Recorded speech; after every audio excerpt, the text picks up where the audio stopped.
इब्राहिम, मुझे एक सवाल आपसे पूछना है। आप कहते हो कि थॉट्स जो होते हैं वो थिंग्स में क्रिएट होते हैं, तो लेकिन पहले वाइब्रेशन में क्रिएट होता है और फिर वो चीज़ों में बदलता है। तो क्या मैं अगर सोफे पे बैठ के सिर्फ अपने थिंक करते रहूँगा तो क्या वो मेरी चीज़ मेरी मैनिफेस्ट हो जाएगी? एग्जाम्पल के तौर पे अगर मैं बैठ के सोफे पे पैसा पैसा पैसा मैनिफेस्ट करते रहूँगा, सोचते रहूँगा, तो क्या मैं पैसा मैनिफेस्ट हो जाएगा? क्योंकि इस दुनिया में जो लोग जी रहे हैं उनको एक पैसिव इनकम चाहिए, अपनी एक पैसिव इनकम जो हर दिन की ज़रूरत है उसको पूरा करने के लिए। और फिर जो अगर पैसिव इनकम क्रिएट हो जाती है तो फिर वो अपनी क्रिएटिविटी में टैप इन कर पाएंगे और वो जो चाहते हैं वो कर पाएंगे। लेकिन अगर वो सोफे पे बैठे रहेंगे, कोई एक्शन नहीं लेंगे, तो पैसे पेड़ पे तो उगते नहीं है। या तो किसी से चोरी करना पड़ेगा या तो अपनी वैल्यू बढ़ानी पड़ेगी, तभी पैसे आएंगे। तो अगर वो एक्शन लेंगे ही नहीं अपनी वैल्यू बढ़ाने का, तो फिर उनके पास पैसे आएंगे ही कैसे? आप बताइए, ये कैसे होगा कि सोफे पे बैठे रहोगे और पैसा मैनिफेस्ट हो जाएगा? इब्राहिम, तुमने जो भी इतने सारे फ्लॉड प्रेमिस हमारे सामने रखे हैं वो सुन के मैं बहुत ही सरप्राइज्ड हूँ। क्योंकि तुम्हें अभी भी ये लगता है कि वैल्यू कम्स फ्रॉम एक्शन, मतलब कोई एक्शन करने से तुम्हारी वैल्यू होती है। बिल्कुल नहीं। वैल्यू तुम्हारी क्रिएट होगी अलाइनमेंट से। अगर तुम सोफे पे बैठ के फोकस करोगे तो ही तुम्हें अलाइनमेंट मिलेगी और तो ही तुम्हारी वैल्यू के लिए एक्शन होगा। बट आप तो बोल रहे हो कि हमें कोई एक्शन लेने की जरूरत ही नहीं है, तो फिर एक्शन कैसे होएगा? अगर मैं बैठ के सोचता ही रहूंगा इब्राहिम, तो फिर एक्शन कैसे होगा? तुम्हें पहले अपने वाइब्रेशनल हायर सेल्फ से हुकअप करना पड़ेगा। बिना किसी अलाइनमेंट के अगर तुम एक्शन लेने जाओगे तो वो तुम्हें स्ट्रगल के जैसा लगेगा। और जहां तक पैसे की बात है कि पैसे पेड़ पे नहीं उगते हैं और अपनी वैल्यू बढ़ानी पड़ती है, तो क्या इकोनॉमी है क्या? तुम पहले ये तो सोचो। आज से 10 साल, 50 साल, 100 साल पहले इकोनॉमी क्या थी?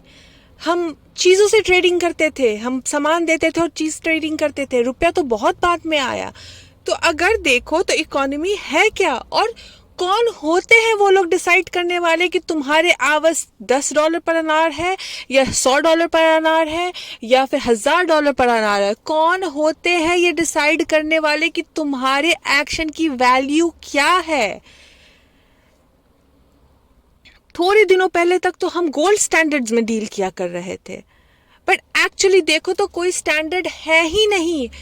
ये दुनिया जो है, आज सोचो ये अर्थ अपने ऑर्बिट में कैसे स्पिन करता है? कौन इसको पैसे दे रहा है स्पिन करने के लिए? कोई भी नहीं। ऐसी ऐसी कितनी फ्री की चीजें हैं इस दुनिया में जिसका कोई एक्सप्लेनेशन ही नहीं है। और अगर तुम इस फ्लॉड प्रेमिस में फंसे रहोगे कि तुम्हारे वैल्यू से तुम्हें पैसे मिलते हैं और अलाइनमेंट से नहीं, तो तुम्हारा वैल्यू कभी भी उस लेवल पे क्रिएट हो ही नहीं पाएगा जिससे तुम्हें तुम्हारी डिजर्व जो ड्रीम्स है उससे डिजर्विंग वैल्यू की पेमेंट मिल सके। क्योंकि अगर देखो तो इस पूरी दुनिया में पैसे यहीं पे क्रिएट हुए हैं। पैसा कोई ट्रक भर के नहीं लाया है। और इसी दुनिया में लोग $10,000 पर अनार भी कमाते हैं और ₹10 पर अनार भी कमाते हैं, और कुछ लोग वो भी नहीं कमा पाते हैं। और क्या एक्शन कोई कम लेता है? अगर एक्शन पे ही दुनिया टिकी है तो तुम बोलो, जो एक सिंगर है वो एक 5 मिनट का सोचता है कोई सॉन्ग, और वो एक्चुअली जो सॉन्ग क्रिएट होते हैं वो 5 से 10 मिनट, आधे घंटे में तैयार हो जाते हैं, और वो जाके अपने प्रोडक्शन हाउस में प्रोड्यूस करता है, उस सॉन्ग को सुपर हिट हो जाता है और लाखों करोड़ों कमाता है। तो तुम ये कहना चाह रहे हो कि उसके आधे घंटे की जो एक्शन है वो बहुत ज्यादा वैल्यू लेके आती है? बट देखो वो क्या है, वो आधे घंटे में खुद को अलाइन करके जो एक्शन लेते हैं उसकी वैल्यू है। अगर एक्शन की वैल्यू होती तो इस दुनिया में बहुत हार्ड वर्किंग लोग हैं जिनको उसके डिजर्विंग पैसे नहीं मिल रहे हैं। एक्चुअली देखा जाए, जो सबसे ज्यादा एक्शन ओरिएंटेड लोग हैं उनको उनके हिसाब के पैसे नहीं मिलते, और जो सबसे कम एक्शन लेता हुआ है उन्हें सबसे ज्यादा पैसे मिल रहे हैं। क्या तुम कभी ये कहते हो कि अरे मैं बहुत दिन से बहुत हेल्दी रहा हूं, मुझे अब हेल्थ की जरूरत नहीं है, मैं हेल्थ बांट देता हूं लोगों में जो बहुत कम दिन से हेल्दी नहीं है? तुम ये समझते हो कि ये बांटने की चीज नहीं है। तुम ये नहीं बोलते हो कि ये हेल्थ के मामले में बहुत अनलकी रहा है और मैं हेल्थ के मामले में बहुत लकी रहा हूँ क्योंकि मैं बहुत हेल्दी रहा हूँ, क्योंकि तुम्हें पता है कि वो है, इंसान का हेल्थ है, उसको ना तुम बांट सकते हो ना किसी को दे सकते हो, वो तुम्हारा हेल्थ है। वैसे ही पैसे भी हैं। पैसा को भी अगर तुम ये सोचते हो कि वर्ल्ड एक बहुत बड़ा पाई है और तुम उसको काट के बांट दोगे लोगों में और लोगों को साथ जस्टिस बिल्कुल ठीक हो जाएगा, तो वो भी करके देख लो। जितनी बार पाई बांटोगे, लॉ ऑफ अट्रैक्शन फिर से उस बटी हुई पाई को उन्हीं की तरफ खींच के ले जाएगा जो उसे अट्रैक्ट कर रहे हैं, और जो लोग उनको उस चीज को अट्रैक्ट नहीं कर रहे हैं वो फिर से पेनीलेस होंगे। इसके लिए बोलती हूं कि जब तुम अलाइनमेंट में आते हो, जब तुम इंस्पायर्ड एक्शन लेते हो, तो वैल्यू क्रिएट होती है तुम्हारी। अगर तुम पूरे दिन सोफे पे बैठ के फोकस कर रहे हो लेकिन तुम फोकस वोटेक्स के बाहर कर रहे हो, वोटेक्स के अंदर नहीं कर रहे हो, और तुम जा रहे हो वर्ल्ड में अपनी वैल्यू क्रिएट करने के लिए, कोई तुम्हें 5 पैसे भी नहीं देगा उस वैल्यू के। लेकिन अगर तुम वोटेक्स में बैठे हो, अपने सोफे पे ही बैठ के फोकस कर रहे हो अपने वोटेक्स के अंदर, वोटेक्स के अंदर कैसे जाते हैं वो मैंने तुम्हें बता रखा है, और तुम जब उस चीज पे फोकस करते हो, जब तुम्हें इंट्यूशन आता है, जब तुम्हें इंपल्स आती है, जब तुम अलाइंड एक्शंस करते हो, और वो अलाइंड एक्शन में एक्चुअली देखो तो मेहनत कुछ भी नहीं लगती है, क्योंकि जब तुम अलाइंड एक्शन करते हो तो चीजें एफर्टलेस दिखती है, बिना एफर्ट के काम होता है, और तब तुम्हें अपने एक्शन की 4 गुना 5 गुना 6 गुना ज्यादा वैल्यू मिलती है। जबकि जब तुम वोटेक्स से बाहर बैठ के एक्शन करते हो तो उस चीज की जो तुम डिजर्व करते हो उसकी 5% भी तुम्हें value in terms of monetary gain नहीं मिलती है। इसके लिए मैं बोलती हूँ कि कोई भी एक्शन मत लो अगर तुम वोटेक्स के बाहर हो। सबसे पहले खुद को अलाइनमेंट में जाओ। अलाइनमेंट में बैठ के जब तुम एक्शन करोगे तो वो फन होगा, वो एफर्टलेस होगा, और उसकी सबसे ज्यादा वैल्यू मिलेगी तुम्हें। क्योंकि अगर देखा जाए तो लोग बोलते हैं वर्ल्ड में बहुत इनजस्टिस है, जो सबसे ज्यादा मेहनत करते हैं उनको सबसे कम पैसे मिलते हैं। ऐसा क्यों है? क्योंकि उनका अट्रैक्शन पावर नहीं है वैसा, क्योंकि वो अलाइंड नहीं है, क्योंकि वो ऑनरी है, क्योंकि वो अनहैप्पी है, क्योंकि वो हमेशा दूसरों को देख के जलते हैं, क्योंकि वो अपनी लाइफ को अप्रिशिएट नहीं करते हैं। इसके लिए ऐसा है। आप किसी भी अपने पास के लोग में से किसी एक को पकड़ के देखो जो बहुत ही पैसे वाला है, और उसके बिहेवियर को नोटिस करो, और देखोगे तुम उनका बिहेवियर कितना डिफरेंट है लाइफ के प्रति, वो कितने पॉजिटिव है अपने लाइफ के प्रति, उनको हर चीज कितनी एफर्टलेस लगती है। और जो देखोगे अपने लाइफ में स्ट्रगल कर रहा है, उसके पास बात करके तुम देखो वो सिर्फ स्ट्रगल की बातें करेगा, इनजस्टिस की बातें करेगा, दुनिया कितनी बेकार है इसकी बातें करेगा, वो कभी पॉजिटिव हो ही नहीं सकता है। इसके लिए ये जो फ्लॉड प्रेमिस है इससे बाहर निकलो कि दुनिया में वैल्यू तुम्हें क्रिएट करना पड़ेगा। ऐसा नहीं है। दुनिया तुम्हारी वैल्यू खुद ब खुद समझेगी जब तुम अलाइंड एक्शन लोगे, जब तुम अलाइनमेंट में आओगे, जब तुम फोकस करोगे, जब तुम अपने वोटेक्स में जाओगे।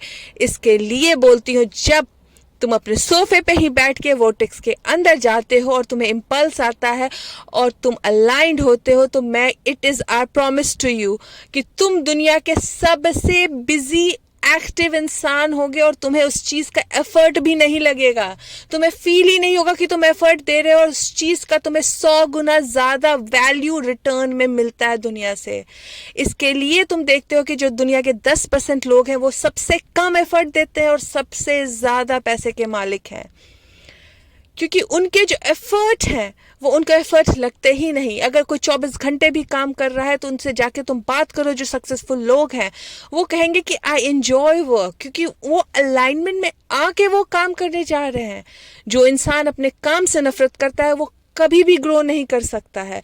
यही रीजन है कि मैं तुम सभी को बोलती हूँ अलाइनमेंट में आओ और अपने अलाइंड एक्शन को करो। पैसे फॉलो करते हैं तुम्हें। अब्राहम, यही क्वेश्चन था मेरा कि मैं क्रिएटिव इंसान हूँ और मैं क्रिएटिविटी करना चाहता हूँ, बट फिर मुझे लगता है कि पैसे कहाँ से आएंगे? अगर मैं अपनी क्रिएटिविटी में घुसा रहूँगा तो पैसे कैसे आएंगे? पैसिव इनकम हमारे जो मेरे डे टू डे खर्च को पूरा करेंगे। और मैं तुम्हें बोल रही हूँ कि पहले तुम अलाइनमेंट में आओ, इस फ्लॉड प्रेमिस को छोड़ो। जब तुम अपने पैशन को फॉलो करते हो, जब तुम इंस्पायर्ड एक्शन लेते हो, जब तुम ऐसी इम्पल्स पे एक्ट करते हो जो तुमको तुम्हारे सोर्स ने बताया है, तो पैसे, रिसोर्सेज, वैल्यू अपने आप क्रिएट होते हैं, तुम्हें कुछ भी नहीं करना पड़ता। दुनिया इतनी एफर्टलेस लगेगी तुम्हें उसके बाद कि तुम्हें समझ में आएगा ये मैं क्या कह रही हूँ। बट ये सारी चीज़ें तुम्हें खुद करनी पड़ेगी, मेरी बातों से कुछ नहीं तुम समझ पाओगे। पहले अलाइनमेंट में आओ और फिर एक्शन करो। And it is my absolute promise to you कि तुम दुनिया के सबसे बिजी इंसान होगे जो बहुत हैप्पीली एफर्टलेस बिजी रहोगे, और जिससे अपनी एफर्ट के 100 गुना ज़्यादा value in terms of monetary return मिलेगा। एंड ये मैं कोई अपने मन से नहीं बोल रही हूँ, इट इज़ लॉ। इसी के लिए दुनिया में आज लोग अलाइनमेंट में आना पहले पसंद करते हैं और तो एक्शन लेते हैं, और फिर वो सक्सेस के लैडर पे चढ़ते चले जाते हैं। तो ये जितने भी फ्लॉड प्रेमिस हैं कि पैसे पेड़ पे नहीं उगते हैं, एक्शन लेना पड़ता है, अपनी वैल्यू खुद क्रिएट करनी पड़ती है या तो चोरी करनी पड़ती है, ये सबको अपने दिमाग से बाहर निकाल के फेंको और अपने आप को अलाइनमेंट में आओ, अपने आप को वॉर्टेक्स के अंदर लेके जाओ, और तुम्हें पता चलेगा कि तुम सही रास्ते पे हो। पता है क्यों? क्योंकि तुम्हें वो रास्ता फन लगेगा, तुम्हें वो रास्ता एफर्टलेस लगेगा, उस रास्ते पे चलने में तुम्हें मन लगेगा, वो रास्ता तुम्हें हैप्पीनेस देगा। और देखना, जब ये सारे रास्ते पे तुम चलना शुरू करोगे, क्योंकि तुम जब इंस्पायर्ड एक्शन करोगे तो फन, हैप्पीनेस, एफर्टलेसनेस और खुशी तुम्हें पीछे पीछे जाएगी, और तब तुम्हें मॉनेटरी गेन होता दिखेगा। तुम्हें एक्शन लेने की जरूरत नहीं पड़ेगी उन चीजों को करने के लिए। Thank you Abraham.